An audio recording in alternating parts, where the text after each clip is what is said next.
मित्रों, श्रीमद् भागवत के इस महात्म्य में एक बहुत ही धर्मनिष्ठ ब्राह्मण को अपने पापी अपराध की ऐसी सजा मिली जिसके कारण उसे एक बकरे की योनि में जन्म मिला, जिसे दूसरे स्थान पर बलि के लिए लाया गया था। पर यह क्या हुआ कि जैसे ही बकरे को मारना चाहा, वह जोर जोर से हंसने लगा। ऐसा क्यों हुआ कि एक निरीह प्राणी अपनी मृत्यु साक्षात देखकर हंसने लगा? क्या उसे मृत्यु से भय नहीं था? बात कुछ और थी या एक बकरे की मुक्ति कथा है, जिसे हम अपने इस गीता के माध्यम से बताने जा रहे हैं। कृपया अंत तक जरूर सुने तथा सब्सक्राइब कमेंट करके बेल आइकन दबाना न भूलें। शेयर अवश्य करें जिससे यह रोचक महात्म्य आप सभी लोगों को मिल सके। प्रत्येक महात्म्य में यह बताया गया है कि एक या आधे अध्याय का रोजाना अभ्यास करने से मनुष्य अपने सभी पाप कर्मों से छुटकारा पा जाता है। धन्यवाद। नमस्कार, मैं रणवीर सिंह लोटस एंटरटेनमेंट में आपका हार्दिक स्वागत करता हूं। मित्रों, भगवान शिव कहते हैं, पार्वती अब मैं 7वें अध्याय का महात्म्य बतलाता हूं, जिसे सुनकर कानों में अमृत राशि भर जाती है। पाटलिपुत्र नामक एक दुर्गम नगर है, जिसका गोपुर यानी द्वार बहुत ही ऊंचा है। उस नगर में शंकुकर्ण नामक एक ब्राह्मण रहता था। उसने वैश्यवृत्ति का आश्रय लेकर बहुत सा धन कमाया, किंतु न तो कभी पितरों का तर्पण किया और न देवताओं का पूजन ही। वह धनोपार्जन में तत्पर होकर राजा को ही भोजन दिया करता था। एक समय की बात है, उस ब्राह्मण ने अपना चौथा विवाह करने के लिए पुत्रों और बंधुओं के साथ यात्रा की। मार्ग में आधी रात के समय जब वह सो रहा था, तो एक सर्प ने कहीं से आकर उसकी बाह में काट लिया। उसके काटते ही ऐसी अवस्था हो गई कि मणि मंत्र और औषधि आदि से भी उसको शरीर की रक्षा नहीं हो सकी। तत्पश्चात कुछ ही क्षणों में उसके प्राण पखेरु उड़ गए। फिर बहुत समय के बाद वह प्रेत सर्प योनि में उत्पन्न हुआ। उसका चित्र धन की वासना में बंधा हुआ था। उसने पूर्व वृत्तांत को स्मरण करके सोचा, मैंने जो घर के बाहर करोड़ों की संख्या में अपना धन गाड़ रखा है, उससे इन पुत्रों को वंचित करके स्वयं ही उसकी रक्षा करूंगा। एक दिन सांप की योनि से पीड़ित होकर पिता ने स्वप्न में अपने पुत्रों के समक्ष आकर अपना मनोभाव बताया। तब उसके निरंकुश पुत्रों ने सवेरे उठकर बड़े विस्मय के साथ एक दूसरे से स्वप्न की बातें कहीं। उनमें से मझला पुत्र कुदाल हाथ में लिए घर से निकला और जहां उसके पिता सर्प योनि धारण करके रहते थे, उस स्थान पर गया।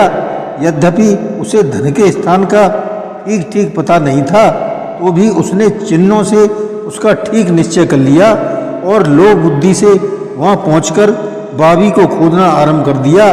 तब उस बाबी से बड़ा भयानक सांप प्रकट हुआ और बोला, ओ मूल, तू कौन है? इसलिए आया है? क्यों बिल खोद रहा है? अथवा किसने तुझे भेजा है? ये सारी बातें मेरे सामने बता। पुत्र बोला, मैं आपका ही पुत्र हूँ, मेरा नाम शिव है। मैं रात्रि में देखे हुए स्वप्न से विस्मित होकर यहाँ का स्वर्ण लेने के लिए कौतूहल से आया हूँ। पुत्र की यह वाणी सुनकर वह सांप हंसता हुआ उच्च स्वर से इस प्रकार स्पष्ट वचन बोला, यदि तू मेरा पुत्र है तो मुझे शीघ्र ही बंधन से मुक्त कर।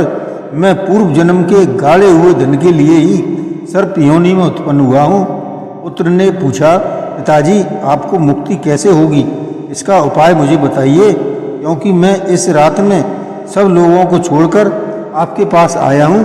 पिता ने कहा, बेटा, गीता के अमृतमय 7वें अध्याय को छोड़कर मुझे मुक्त करने में तीर्थ, दान, तप और यज्ञ भी सर्वथा समर्थ नहीं है। केवल गीता का 7वां अध्याय ही प्राणियों के जरा, मृत्यु आदि दुख को दूर करने वाला है। पुत्र, मेरे श्राद्ध के दिन 7वें अध्याय का पाठ करने वाले ब्राह्मण को श्रद्धापूर्वक भोजन कराओ। इससे निसंदेह मेरी मुक्ति हो जाएगी।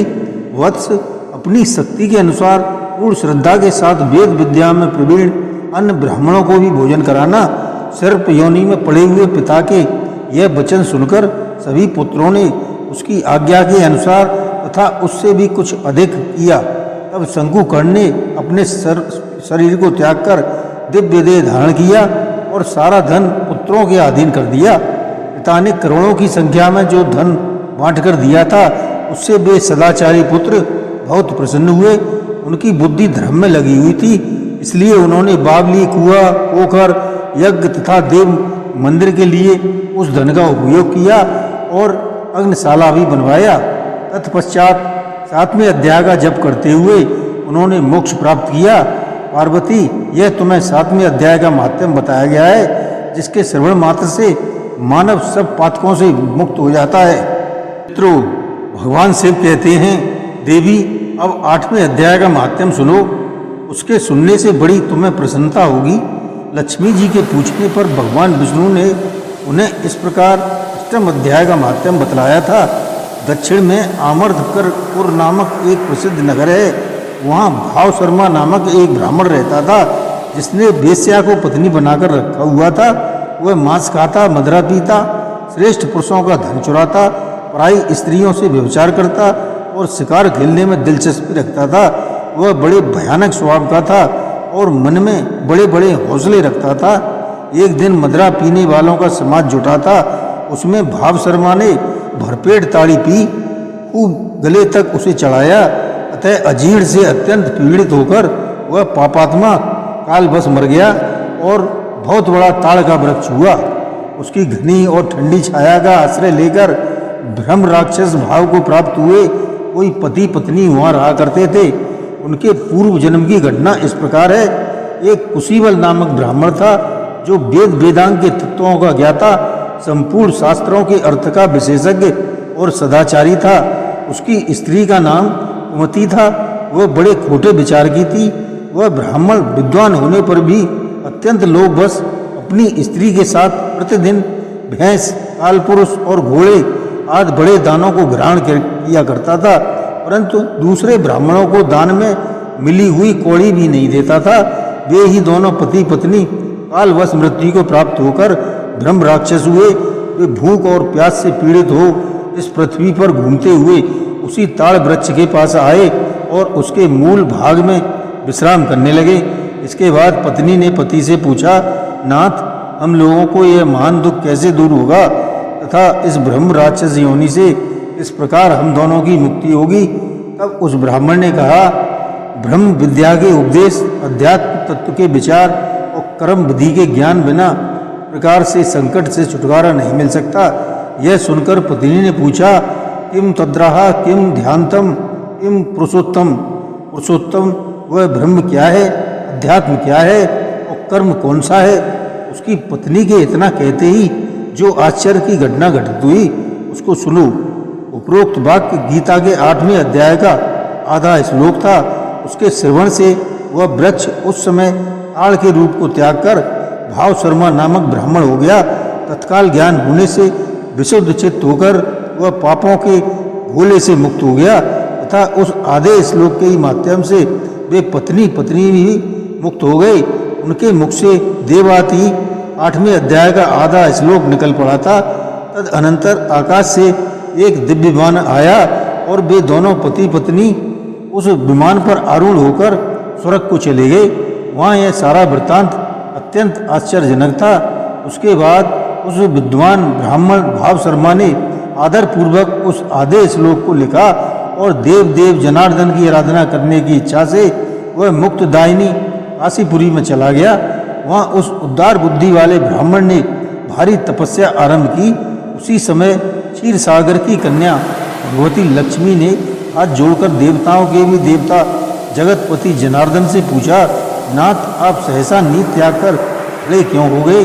श्री भगवान बोले, देवी, काशीपुरी में भगीरथी के तट पर बुद्धिमान ब्राह्मण भाव शर्मा मेरे भक्त रस से परिपूर्ण होकर अत्यंत कठोर तपस्या कर रहा है। वह अपनी इंद्रियों को वश में करके गीता के 8वें अध्याय के आधे श्लोक का जप करता है। मैं उसकी तपस्या से बहुत संतुष्ट हूँ। बहुत देर से उसकी तपस्या के अनुरूप फल का विचार कर रहा था। प्रिय, इस समय वह फल देने को मैं उत्कंठित हो रहा हूँ। पार्वती जी ने पूछा, भगवान श्री हरि सदा प्रसन्न होने पर भी जिसके लिए चिंतित हो उठे थे, उस भगवत भक्त भाव शर्मा ने कौन सा फल प्राप्त किया? श्री महादेव जी बोले, देवी, द्विज श्रेष्ठ भाव शर्मा प्रसन्न हुए भगवान विष्णु के प्रसाद को पाकर अत्यांतिक सुख मोक्ष को प्राप्त हुआ तथा उसके अन्य वंशज भी जो नरक यात्रा में पड़े थे उसी के शुद्ध कर्म से भगवत धाम को प्राप्त हुए। पार्वती, यह 8वें अध्याय का महात्म थोड़े में ही तुम्हें बताया है, इस पर सदा विचार करते रहना चाहिए। तो महादेव जी कहते हैं, पार्वती अब मैं आदर पूर्वक 9वें अध्याय के महात्म का वर्णन करूंगा, तुम स्थिर होकर सुनो। नर्मदा के तट पर माहेश्मती नाम की एक नगरी है। वहाँ माधव नाम के एक ब्राह्मण रहते थे जो वेद वेदांग के तत्वज्ञ और समय समय पर आने वाले अतिथियों के प्रेमी थे। उन्होंने विद्या के द्वारा बहुत धन कमाकर एक महान यज्ञ का अनुष्ठान आरंभ किया। उस यज्ञ में बलि देने के लिए एक बकरा मंगाया गया। जब उसके शरीर की पूजा हो गई तब सबको आश्चर्य में डालते हुए उस बकरे ने हंसकर उच्च स्वर से कहा, ब्राह्मण, इन बहुत से यज्ञों द्वारा क्या लाभ है? इनका फल तो नष्ट हो जाने वाला है। क्या ये जन्म, जरा और मृत्यु के भी कारण हैं? यह सब करने पर भी मेरी जो वर्तमान दशा है इसे देख लो। बकरे के इस अत्यंत कौतूहलजनक वचन को सुनकर यज्ञ मंडप में रहने वाले सभी लोग बहुत ही विस्मित हुए। तब वे यजमान ब्राह्मण हाथ जोड़ अपलक नेत्रों से देखते हुए बकरे को प्रणाम करके श्रद्धा और आदर के साथ पूछने लगे। ब्राह्मण बोले, आप किस जाति के थे? आपका स्वभाव और आचरण कैसा था तथा किस कर्म से आपको यह बकरे की योनि प्राप्त हुई, यह सब मुझे बताइए। बकरा बोला, ब्राह्मण, मैं पूर्व जन्म में ब्राह्मणों के अत्यंत निर्मल कुल में पैदा हुआ था। समस्त यज्ञों का अनुष्ठान करने वाला और वेद विद्या में प्रवीण था। एक दिन मेरी स्त्री ने भगवती दुर्गा की भक्ति से विनम्र होकर अपने बालक के रोग की शांति के लिए बलि देने के लिए मुझे एक बकरा मांगा। तत्पश्चात जब चंडिका के मंदिर में वह बकरा मारा जाने लगा, उस समय उसकी माता ने मुझे श्राप दिया कि ओ नीच ब्राह्मण, तूने मेरे बच्चे का वध करना चाहता है, इसलिए तू भी बकरे की योनि में जन्म लेगा। द्विजश्रेष्ठ, तब कालवश मृत्यु को प्राप्त होकर मैं बकरा हुआ। यद्यपि मैं पशु योनि में पड़ा हूँ तो भी मुझे अपने पूर्व जन्मों का स्मरण बना हुआ है। ब्राह्मण, यदि आपको सुनने की उत्कंठा हो तो मैं एक और भी आश्चर्य की बात बताता हूँ। कुरुक्षेत्र नाम का एक नगर है जो मोक्ष प्रदान करने वाला है। वहाँ चंद्र शर्मा नामक एक सूर्यवंशी राजा राज्य करते थे। एक समय जबकि सूर्य ग्रहण लगा हुआ था, राजा ने बड़ी श्रद्धा के साथ काल पुरुष का दान करने की तैयारी की। उन्होंने वेद वेदांग के पारगामी एक विद्वान ब्राह्मण को बुलाया और पुरोहितों के साथ वे तीर्थ के पावन जल से स्नान करने को चले। तीर्थ के पास पहुंचकर राजा ने स्नान किया और 2 वस्त्र धारण किए। फिर पवित्र एवं प्रसन्न चित्त होकर उन्होंने श्वेत चंदन लगाया और बगल में खड़े हुए पुरोहित का हाथ पकड़कर तत्कालोचित मनुष्यों से घिरे हुए अपने स्थान पर लौट आए। आने पर राजा ने यथोचित विधि से भक्तिपूर्वक ब्राह्मण को काल पुरुष का दान किया। तब काल पुरुष का हृदय चीरकर उसमें से एक पापात्मा चंडाल प्रकट हुआ। फिर थोड़ी देर के लिए निंदा भी चंडाली का रूप धारण करके काल पुरुष के शरीर से निकली और ब्राह्मण के पास आ गई। इस प्रकार चांडालों की वह जोड़ी आंखें लाल किए निकली और ब्राह्मण के शरीर में हठात प्रवेश करने लगी। ब्राह्मण मनी मन गीता के 9वें अध्याय का जप करते थे और राजा चुपचाप यह सब कौतुक देखने लगे। ब्राह्मण के अंतःकरण में भगवान गोविंद शयन करते थे, वे उन्हीं का ध्यान करने लगे। ब्राह्मण ने जब गीता के 9वें अध्याय का जप करते हुए अपने आश्रयभूत भगवान का ध्यान किया, उस समय गीता के अक्षरों से प्रकट हुए विष्णु दूतों द्वारा पीड़ित होकर वे दोनों चांडाल भाग चले। उनका उद्योग निष्फल हो गया। इस प्रकार इस घटना को प्रत्यक्ष देखकर राजा के नेत्रों में आश्चर्य से चकित उठे। उन्होंने ब्राह्मण से पूछा, विप्रवर, इस महाभयंकर आपत्ति को आपने कैसे पार किया? आप किस मंत्र का जप तथा किस देवता का स्मरण कर रहे थे?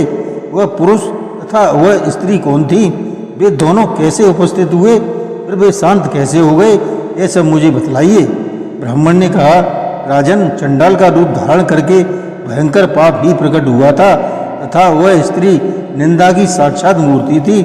मैं इन दोनों को ऐसा ही समझता हूँ। उस समय मैं गीता के 9वें अध्याय मंत्रों की माला जपता था। उसी का महात्म्य है कि सारा संकट दूर हो गया। हे महीपते, मैं नित्य ही गीता के 9वें अध्याय का जप करता हूँ। उसी के प्रभाव से प्रतिग्रह जनित आपत्तियों को पार हो जा सका हूँ। यह सुनकर राजा ने उसी ब्राह्मण से गीता के 9वें अध्याय का अभ्यास किया। फिर वे दोनों ही परम शांति यानी मोक्ष को प्राप्त हो गए।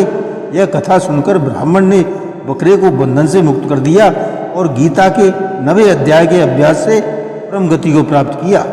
मित्रों, भगवान शिव कहते हैं, हे सुंदरी, अब तुम 10वें अध्याय के माध्यम का परम पावन कथा सुनो, जो स्वर्ग रूपी दुर्ग में जाने के लिए सुंदर सोपान और प्रभाव की चरम सीमा है। काशीपुरी में धीर बुद्ध नाम से विख्यात एक ब्राह्मण था, जो मुझ में प्रिय नंदी के समान भक्ति रखता था। वह पावन कीर्ति के अर्जन में तत्पर रहने वाला, शांत चित्त और हिंसा, कठोरता एवं दुस्साहस से दूर रहने वाला था। जितेंद्रिय होने के कारण वह निवृत्त मार्ग में ही रहता था। उसने वेद रूपी समुद्र को पार पा लिया था। वह संपूर्ण शास्त्रों के तात्पर्य का ज्ञाता था। उसका चित्त सदा मेरे ध्यान में संलग्न रहता था। वह मन को अंतर आत्मा में लगाकर सदा आत्म तत्व का साक्षात्कार किया करता था। अतः जब वह चलने लगता तब मैं प्रेमवश उसके पीछे दौड़ दौड़कर उसे हाथ का सहारा देता रहता था। यह देख मेरे पार्षद भृंगरेटी ने पूछा, भगवान, इस प्रकार भला किसने आपको दर्शन किया होगा? इस महात्मा ने ऐसा कौन सा तप, होम अथवा जप किया है कि स्वयं आप ही पद पद पर इसे हाथ का सहारा देते चलते हैं? भृंगरेटी का यह प्रश्न सुनकर मैंने इस प्रकार उत्तर देना आरंभ किया। एक समय की बात है, कैलाश पर्वत के पार्श्व भाग में पुनाग वन के भीतर चंद्रमा की अमृतमयी किरणों से धुली हुई भूमि में एक वेदी का आश्रय लेकर मैं बैठा हुआ था। मेरे बैठने के क्षण भर बाद ही सहसा बड़े जोर की आंधी उठी। वहाँ के वृक्षों की शाखाएं नीचे ऊपर होकर आपस में टकराने लगी। कितनी ही टहनियाँ टूट टूट कर बिखर गईं। पर्वत की अविचल छाया भी हिलने लगी। इसके बाद वह महान भयंकर शब्द हुआ, जिससे पर्वत की कंदराएं प्रतिध्वनित हो उठी। तदअनंतर आकाश से कोई विशाल पक्षी उतरा, जिसकी कांति काले मेघ के समान थी। वह कज्जल की राशि, अंधकार के समूह अथवा पंख कटे हुए काले पर्वत सा जान पड़ता था। पैरों से पृथ्वी का सहारा लेकर उस पक्षी ने मुझे प्रणाम किया और एक सुंदर नवीन कमल मेरे चरणों में रखकर स्पष्ट वाणी में स्तुति करनी आरंभ की। पक्षी बोला, देव, आपकी जय हो। आप चिदानंदमयी सुधा के सागर तथा जगत के पालक हैं। सदा सद्भावना से युक्त एवं अनासक्ति की लहरों से उल्लासित हैं। आपके वैभव का कहीं अंत नहीं है। आपकी जय हो। अदैत्य वासना से परिपूर्ण बुद्धि के द्वारा आप त्रिविध मलों से रहित हैं।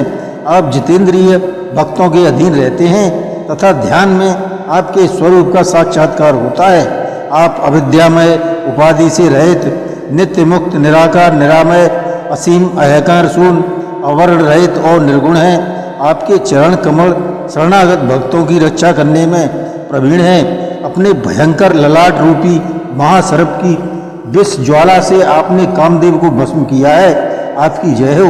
आप प्रत्यक्ष तथा प्रमाणों से दूर होते हुए भी प्रमाण स्वरूप हैं। आपको बारंबार नमस्कार है। चैतन्य के स्वामी तथा त्रिभुवन रूपधारी, आपको प्रणाम है। मैं श्रेष्ठ योगियों द्वारा चुंबित आपके उन चरण कमलों की वंदना करता हूँ, जो अपार भव पाप के समुद्र से पार उतारने में अद्भुत शक्तिशाली हैं। हे महादेव, साक्षात बृहस्पति भी आपकी स्तुति करने की धृष्टता नहीं कर सकते। सहस्त्र मुखों वाले नागराज शेष में भी इतनी चातुरी नहीं है कि वे आपके गुणों का वर्णन कर सकें। फिर मेरे जैसे छोटी बुद्धि वाले पक्षी की तो बिसात ही क्या है। उस पक्षी के द्वारा किए हुए इस स्तोत्र को सुनकर मैंने उससे पूछा, हे विहंगम, तुम कौन हो और कहाँ से आए हो? तुम्हारी आकृति तो हंस जैसी है, मगर रंग कोए का मिला है। तुम जैसे प्रयोजन के लिए आए हो उसे बताओ। पक्षी बोला, हे देवेश, मुझे ब्रह्मा जी का हंस जानिए। धूर जटे जिस कर्म से मेरे शरीर में इस समय कालमा आ गई है, उसे सुनिए प्रभु। यद्यपि आप सर्वज्ञ हैं, अतः आपसे कोई भी बात छिपी नहीं है, तथा यदि आप पूछते हैं तो बतलाता हूँ। सौराष्ट्र यानी सूरत नगर के पास एक सुंदर सरोवर है जिसमें कमल लहलाते रहते हैं। उसी में से बाल चंद्रमा के टुकड़े जैसे श्वेत मृणालों के ग्रास लेकर मैं बड़ी तीव्र गति से आकाश में उड़ रहा था। उड़ते उड़ते सहसा वहाँ से पृथ्वी पर गिर पड़ा। जब होश में आया और अपने गिरने का कोई कारण न देख सका तो मन ही मन सोचने लगा, अहो यह मुझ पर क्या आ पड़ा, आज मेरा पतन कैसे हो गया। पके हुए कपूर के समान मेरे श्वेत शरीर में यह कालिमा कैसे आ गई। इस प्रकार विस्मित होकर मैं अभी विचार कर ही रहा था कि उस पोखरे के कमलों से मुझे ऐसी वाणी सुनाई दी, हे हंस उठो, मैं तुम्हारे गिरने और काले होने का कारण बताती हूँ। तब मैं उठकर सरोवर के बीच में गया और वहाँ 5 कमलों में से युक्त एक सुंदर कमलिनी को देखा। उसको प्रणाम करके मैंने प्रदक्षिणा की और अपने पतन का सारा कारण पूछा। कमलिनी बोली, कल हंस तुम आकाश मार्ग से मुझे लांग कर गए हो, उसी पातक के परिणाम बस तुम्हें पृथ्वी पर गिरना पड़ा है तथा इसी के कारण तुम्हारे शरीर में कालिमा दिखाई देती है। तुम्हें गिरा देख मेरे हृदय में दया भर आई और जब मैं इस मध्यम कमल के द्वारा बोलने लगी हूँ उस समय मेरे मुख से निकली हुई सुगंध को सूंघकर 60,000 भंवरे स्वर्ग लोक को प्राप्त हो गए हैं। ये पक्षीराज, जिस कारण मुझ में इतना वैभव ऐसा प्रभाव आया है उसे बतलाती हूँ, सुनो। इस जन्म से पहले तीसरे जन्म में मैं इस पृथ्वी पर एक ब्राह्मण की कन्या के रूप में उत्पन्न हुई थी। उस समय मेरा नाम सरोज वंदना था। मैं गुरुजनों की सेवा करती हुई सदा एकमात्र पतिव्रत के पालन में तत्पर रहती थी। एक दिन की बात है, मैं एक मैना को पढ़ा रही थी। इससे पति सेवा में कुछ विलम्ब हो गया। इससे पति देवता कुपित हो गए और उन्होंने शाप दिया, पापनी तू मैना हो जा। मरने के बाद यद्यपि मैं मैना ही हुई तथापि पातिव्रत धर्म के प्रसाद से मुनियों के ही घर में मुझे आश्रय मिला। किसी मुनि कन्या ने मेरा पालन पोषण किया। मैं जिनके घर में थी वे ब्राह्मण प्रतिदिन प्रातःकाल विभूति योग नाम से प्रसिद्ध गीता के 10वें अध्याय का पाठ करते थे और मैं उस पापाहारी अध्याय को सुना करती थी। हे विहंगम, काल आने पर मैं मैना का शरीर छोड़कर 10वें अध्याय के माध्यम से स्वर्ग लोक में अप्सरा हुई। मेरा नाम पद्मावती हुआ और मैं पद्मा की प्यारी सखी हो गई।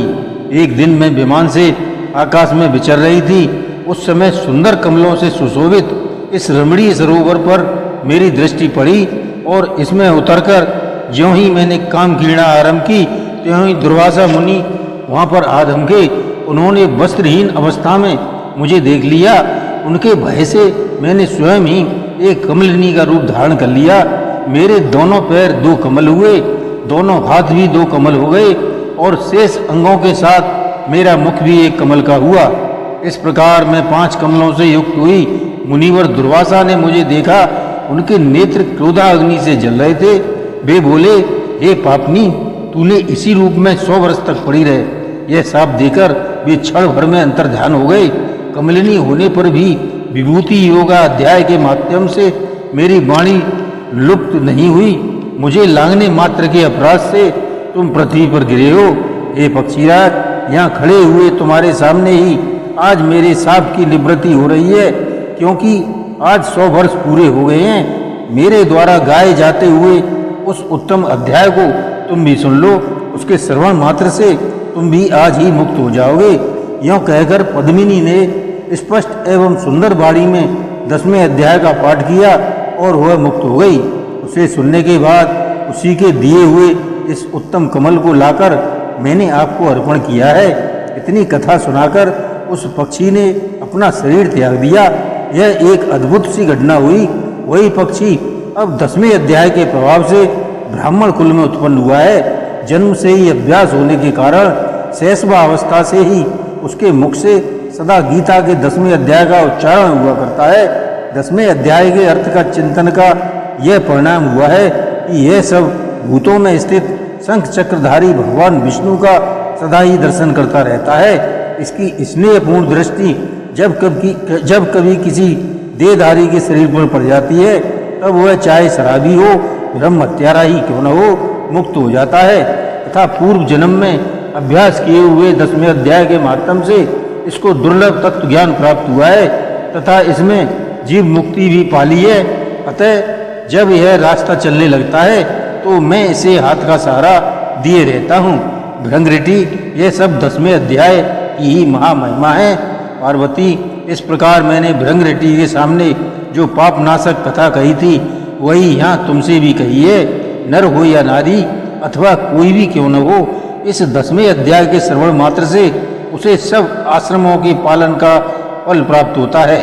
मित्रों, श्री महादेव जी कहते हैं, प्रिय, गीता के वर्णन से संबंध रखने वाली कथा एवं विश्वरूप अध्याय के पावन महात्म्य को श्रवण करो। विशाल नेत्रों वाली पार्वती, इस अध्याय के महात्म्य का पूरा वर्णन नहीं किया जा सकता। इसके संबंध में सहस्रों कथाएं हैं। उनमें से एक यहाँ कही जाती है। प्रणीता नदी के तट पर मेघकंकर नाम से विख्यात एक बहुत बड़ा नगर है। उसके प्राकार और गोपुर द्वार बहुत ऊंचे हैं। वहाँ बड़ी बड़ी विश्रामशालाएं हैं जिनमें सोने के खंभे शोभा दे रहे हैं। उस नगर में श्रीमान, सुखी, शांत, सदाचारी तथा जितेंद्रिय मनुष्यों का निवास है। वहाँ हाथ में सारंग नामक धनुष धारण करने वाले जगदीश्वर भगवान विष्णु विराजमान हैं।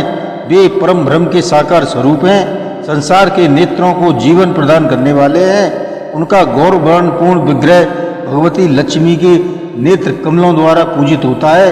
भगवान की वह झांकी वामन अवतार की है। मेघ के समान उनका श्यामवर्ण तथा कोमल आकृति है। वक्ष स्थल पर श्री वत्स का चिन्ह शोभा पाता है। वे कमल और बनमाला से विभूषित हैं। अनेक प्रकार के आभूषणों से सुशोभित हो भगवान वामन रत्न युक्त समुद्र के सदृश जान पड़ते हैं।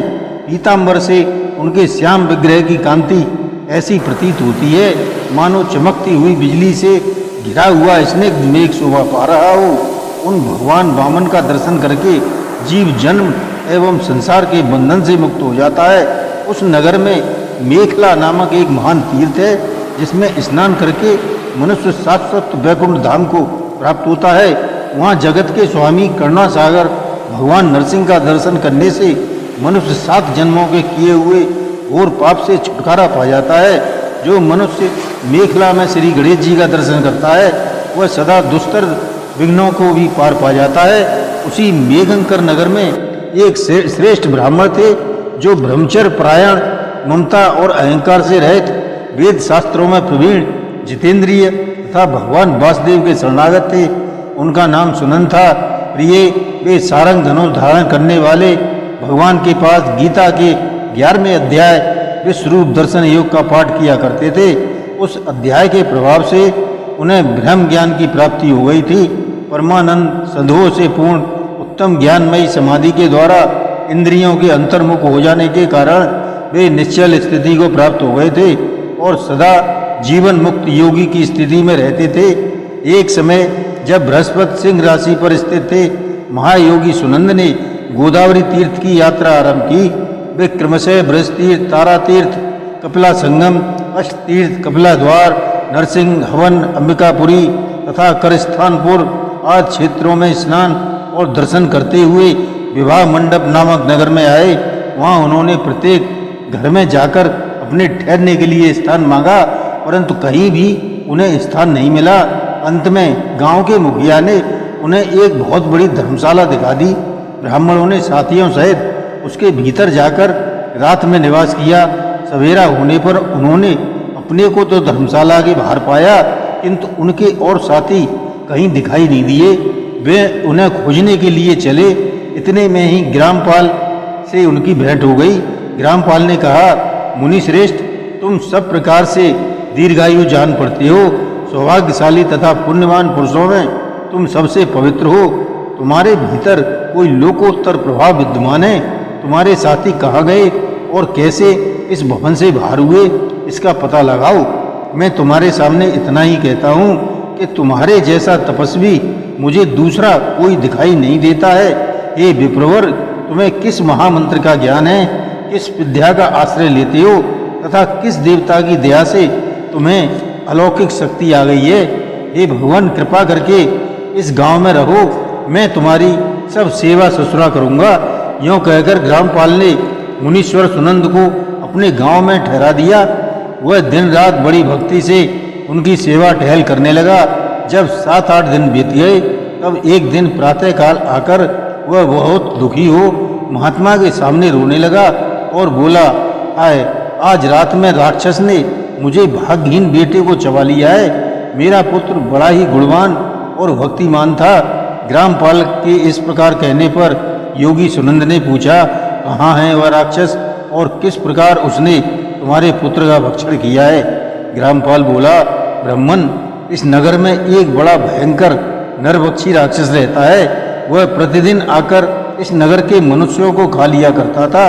तब एक दिन समस्त नगरवासियों ने मिलकर उससे प्रार्थना की कि राक्षस, तुम हम सब लोगों की रक्षा करो, हम तुम्हारे लिए भोजन की व्यवस्था किए देते हैं। यहाँ बाहर के जो पथिक रात में आकर नींद लेने लगे उनको खा जाना। इस प्रकार नागरिक मनुष्यों ने गांव के मुखिया द्वारा इस धर्मशाला में भेजे हुए पथिकों को ही राक्षस का आहार निश्चित किया। अपने प्राणों की रक्षा के लिए ही उन्हें ऐसा करना पड़ा था। तुम भी अन्य राहगीरों के साथ इस घर में आकर सोए थे, किंतु राक्षस ने उन सबों को तो खा लिया, केवल तुम्हें छोड़ दिया। ये द्विजोत्तम, तुम में ऐसा क्या प्रभाव है, इस बात को तुम ही जानते हो। इस समय मेरे पुत्र का एक मित्र आया था, किंतु मैं उसे पहचान न सका। वह मेरे पुत्र को बहुत ही प्रिय था, किंतु अन्य राहगीरों के साथ उसे भी मैंने उसी धर्मशाला में भेज दिया। मेरे पुत्र ने जब सुना कि मेरा मित्र भी उसमें प्रवेश कर गया है, तब वह उसे वहाँ से ले आने के लिए गया, परंतु राक्षस ने उसे भी खा लिया। आज सवेरे मैंने बहुत दुखी होकर उस पिशाच से पूछा, वो दुष्टात्मा, तूने रात्र में मेरे पुत्र को भी खा लिया है। तुम्हारे पेट में पड़ा हुआ मेरा पुत्र उस जिससे जीवित हो सके, ऐसा कोई उपाय यदि हो तो बताओ। तब राक्षस ने कहा, ग्रामपाल, धर्मशाला के अंदर जो घुसे हुए तुम्हारे पुत्र के न जानने के कारण मैंने भक्षण किया है। अन्य पथिकों के साथ तुम्हारा पुत्र भी अनजाने में ही मेरा ग्रास बन गया है। वह मेरे उदर में जिस प्रकार जीवित और रक्षित रह सकता है, वह उपाय स्वयं विधाता ने ही कर दिया है। जो ब्राह्मण सदा गीता के 11वें अध्याय का पाठ करता हो, उसके प्रभाव से मेरी मुक्ति होगी और मरे हुओं को पुनः जीवन प्राप्त होगा। यहाँ कोई ब्राह्मण रहते हैं जिनको मैंने एक दिन धर्मशाला से बाहर फेंक दिया था। वे निरंतर गीता के 11वें अध्याय का जप किया करते हैं। इस अध्याय के मंत्र से 7 बार अभिमंत्रित करके यदि मेरे ऊपर जल का छींटा दें तो निसंदेह मेरा साप से उद्धार हो जाएगा। इस प्रकार उस राक्षस का संदेह पाकर मैं तुम्हारे निकट आया हूँ। ब्राह्मण ने पूछा, ग्रामपाल, जो रात में सोए हुए मनुष्यों को खाता है, वह प्राणी किस पाप से राक्षस हुआ है? ग्रामपाल बोला, हे ब्राह्मण, पहले इस गांव में कोई किसान ब्राह्मण रहता था। एक दिन वो अगहनी की खेती कर रहा था, वादियों की रक्षा करने में लगा था। वहाँ से थोड़ी ही दूर पर एक बहुत बड़ा गिद्ध किसी राही को मारकर खा रहा था। उसी समय एक तपस्वी कहीं से आ निकले, जो उस राही को बचाने के लिए दूर से ही दया दिखाते आ रहे थे। गिद्ध उस राही को खाकर आकाश में उड़ गया। तब तपस्वी ने कुपित होकर उस किसान से कहा, ओ दुष्ट हलवाई, तुझे धिक्कार है, तू बड़ा ही कठोर और निर्दयी है। दूसरे की रक्षा से मुंह मोड़कर केवल पेट पालने के धंधे में लगा है। तेरा जीवन नष्ट प्राय है। अरे, जो चोर दाढ़ वाले जीव, सर्प, शत्रु, अग्नि, विष, जल, गीत, राक्षस, भूत तथा बेताल आदि के द्वारा घायल हुए मनुष्य की शक्ति होते हुए भी उपेक्षा करता है, वह उनके वध का फल पाता है। जो शक्तिशाली होकर भी चोर आदि के चंगुल में फंसे हुए ब्राह्मण को छुड़ाने की चेष्टा नहीं करता, वह घोर नरक में पड़ता है और पुनः भेड़िए की योनि में जन्म लेता है। जो वन में मारे जाते हुए तथा गिरध और व्याघ की दृष्टि में पड़े हुए जीव की रक्षा के लिए छोड़ो छोड़ो की पुकार करता है, वह परम गति को प्राप्त होता है। जो मनुष्य गौओं की रक्षा के लिए न्याग्र, भील तथा दुष्ट राजाओं के हाथ से मारे जाते हैं, वे भगवान विष्णु के उस परम पद को पाते हैं, जो योगियों के लिए भी दुर्लभ है। सहस्त्र अश्वमेध और 100 वाजपेयी यज्ञ मिलकर शरणागत रक्षा की 16वीं कला के बराबर भी नहीं हो सकते। दीन तथा भयभीत जीव की उपेक्षा करने से पुण्यवान पुरुष भी समय आने पर कुंभी पाप नामक नरक में पकाया जाता है। तूने दुष्ट गिद्ध के द्वारा खाए जाते हुए राहगीर को देखकर उसे बचाने में समर्थ होते हुए भी जो उसकी रक्षा नहीं की, इससे तू निर्दयी जान पड़ता है, अतः तू राक्षस हो जा।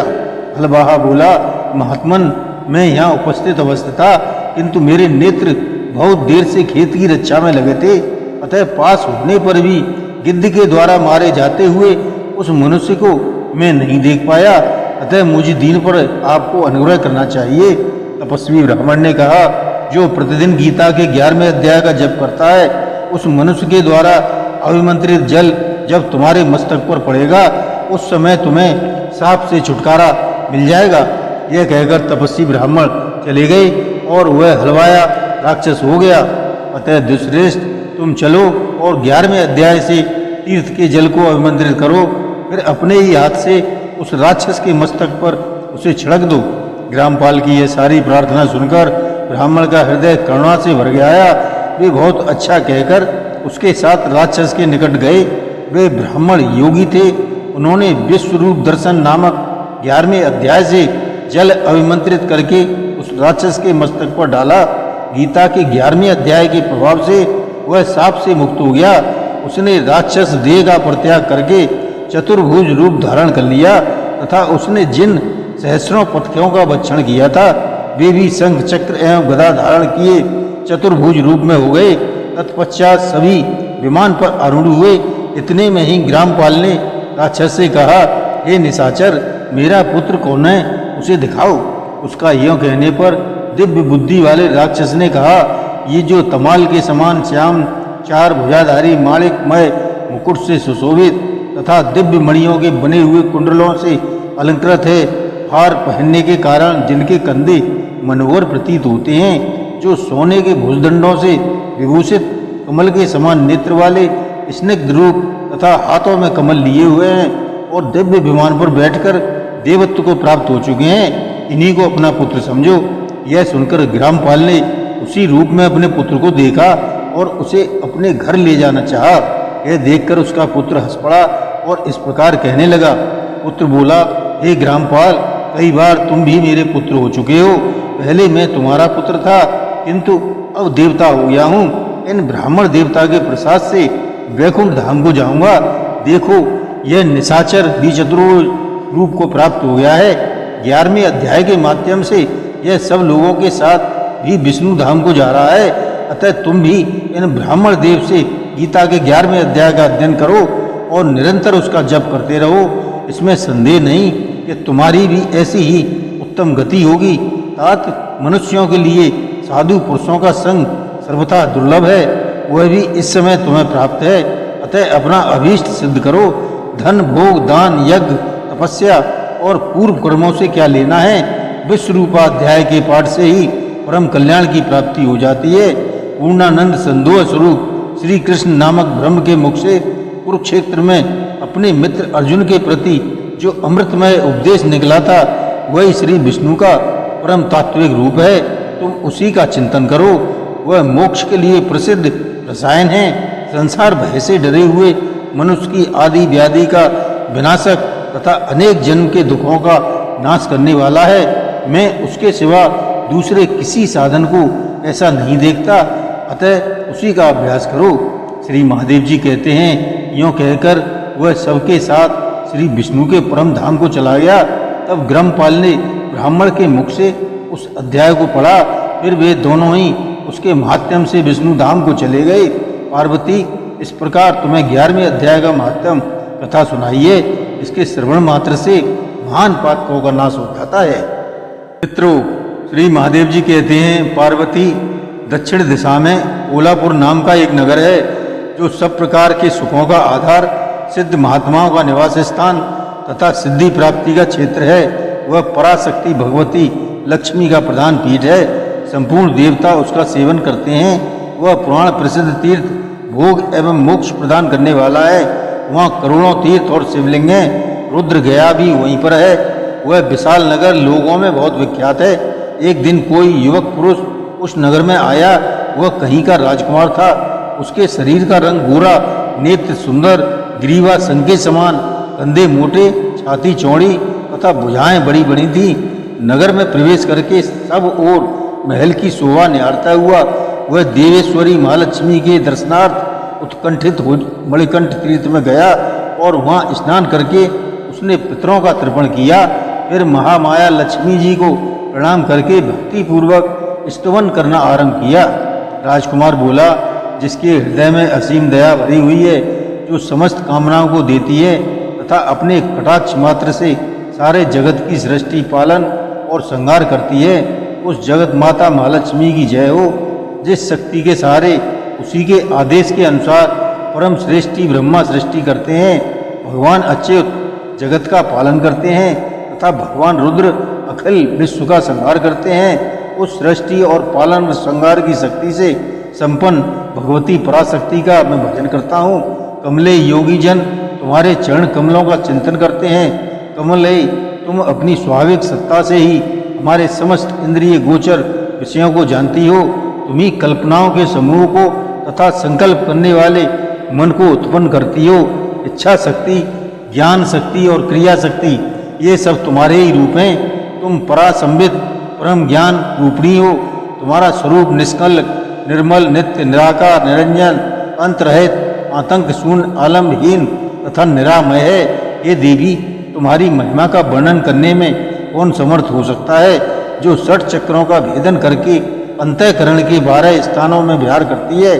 अनाहत ध्वनि, बिंदु, नाद और कला, ये जिसके स्वरूप हैं, उस माता महालक्ष्मी को मैं प्रणाम करता हूँ। माता, तुम अपने मुख रूपी पूर्ण चंद्रमा से प्रकट होने वाली अमृत राशि को भाया करती हो। तुम ही परा पश्यंती मध्यमा और बैखरी नामक वाणी हो। मैं तुम्हें नमस्कार करता हूँ। हे देवी, तुम जगत की रक्षा के लिए अनेक रूप धारण किया करती हो। अंबिके, तुम ही ब्राह्मी तथा वैष्णवी तथा माहेश्वरी शक्ति हो। वाराही, महालक्ष्मी, नरसिंगी, ऐन्द्री, कौमारी, चंडिका, जगत को पवित्र करने वाली लक्ष्मी, जगत माता सावित्री, चंद्रकला तथा रोहिणी भी तुम ही हो। परमेश्वरी, तुम भक्तों का मनोरथ पूर्ण करने के लिए कल्पलता के समान हो। मुझ पर प्रसन्न हो जाओ। उसके इस प्रकार स्तुति करने पर भगवती महालक्ष्मी अपने साक्षात स्वरूप धारण करके बोली, राजकुमार, मैं तुमसे बहुत प्रसन्न हूँ। तुम कोई उत्तम वर मांगो। राजपुत्र बोला, माते, मेरे पिता राजा बृहद्रथ अश्वमेध यज्ञ नामक महान यज्ञ का अनुष्ठान कर रहे थे। वे देव योग से रोगग्रस्त होकर स्वर्गवासी हो गए। इसी बीच में लूग में बंधे हुए मेरे यज्ञ संबंधी घोड़े को, जो समूची पृथ्वी का परिक्रमा करके लौटा था, किसी ने रात्रि में बंधन काटकर कहीं अन्यत्र पहुंचा दिया है। उसकी खोज में मैंने कुछ लोगों को भेजा था, किंतु वे कहीं भी उसका पता न पाकर जब खाली हाथ लौट आए हैं, तब मैं सब ऋतुओं से आज्ञा लेकर तुम्हारी शरण में आया हूँ। ये देवी, यदि तुम मुझ पर प्रसन्न हो तो मेरे यज्ञ का घोड़ा मुझे मिल जाए, जिससे यज्ञ पूर्ण हो सके। तभी मैं अपने पिता महाराज का ऋण उतार सकूंगा। शरणागतों पर दया करने वाली जगत जननी लक्ष्मी, जिससे मेरा पूर्ण यज्ञ हो, वह उपाय करो। भगवती लक्ष्मी ने कहा, राजकुमार, मेरे मंदिर के दरवाजे पर एक ब्राह्मण रहते हैं, जो लोगों में सिद्ध समाधि के नाम से विख्यात हैं। वे मेरी आज्ञा से तुम्हारा सब काम पूरा कर देंगे। महालक्ष्मी के इस प्रकार कहने पर राजकुमार उस स्थान पर आए जहाँ सिद्ध समाधि रहते थे। उनके चरणों में प्रणाम करके राजकुमार चुपचाप हाथ जोड़कर खड़े हो गए। तब ब्राह्मण ने कहा, तुम्हें माताजी ने यहाँ भेजा है। अच्छा, देखो, अब मैं तुम्हारा सारा अभीष्ट कार्य सिद्ध करता हूँ। यों कहकर मंत्र वेदता ब्राह्मण ने सब देवताओं को वहाँ खींचा। राजकुमार ने देखा, उस समय सब देवता हाथ जोड़े थरथर कांपते हुए वहाँ उपस्थित हो गए। तब उन श्रेष्ठ ब्राह्मण ने समस्त देवताओं से कहा, हे देवगण, इस राजकुमार का अश्व जो यज्ञ के लिए निश्चित हो चुका था, रात में देवराज इंद्र ने चुराकर अन्यत्र पहुंचा दिया है। उसे शीघ्र ही लेकर आओ। तब देवताओं ने मुनि के कहने से यज्ञ का घोड़ा लाकर दे दिया। इसके बाद उन्होंने उन्हें जाने की आज्ञा दी। देवताओं का आकर्षण देखकर तथा खोए हुए अश्व को पाकर राजकुमार ने मुनि के चरणों में प्रणाम करके कहा, हे महर्षि, आपका यह सामर्थ्य आश्चर्यजनक है। आप ही ऐसा कर सकते हैं, दूसरा कोई नहीं। हे ब्राह्मण, मेरी प्रार्थना सुनिए।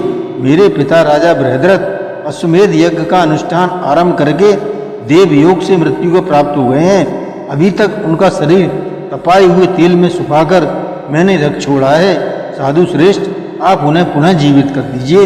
यह सुनकर महामुनि ब्राह्मण ने किंचित मुस्कुराकर कहा, चलो, जहाँ यज्ञ मंडप में तुम्हारे पिता मौजूद हैं, चलें, तथा सिद्ध समाधीन राजकुमार के साथ वहाँ जाकर जल अभिमंत्रित किया और उसे उस सब के मस्तक पर रखा। उसके रखते ही राजा सचेत होकर उठ बैठे। फिर उन्होंने ब्राह्मण को देखकर पूछा, धर्म स्वरूप आप कौन हैं? तब राजकुमार ने महाराज से पहले का सारा हाल कह सुनाया। राजा ने अपने को उन्हें जीवन दान देने वाले ब्राह्मण को नमस्कार करके पूछा, ब्राह्मण, किस पुण्य से आपको यह अलौकिक शक्ति प्राप्त हुई है?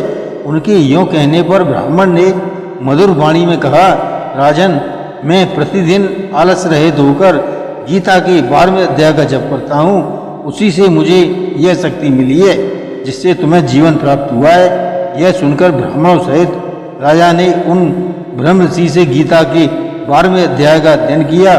उसके माध्यम से उन सभी की सद्गति हो गई। दूसरे जीव भी उसके पाठ से परम मोक्ष को प्राप्त हो चुके हैं। जय श्री कृष्ण।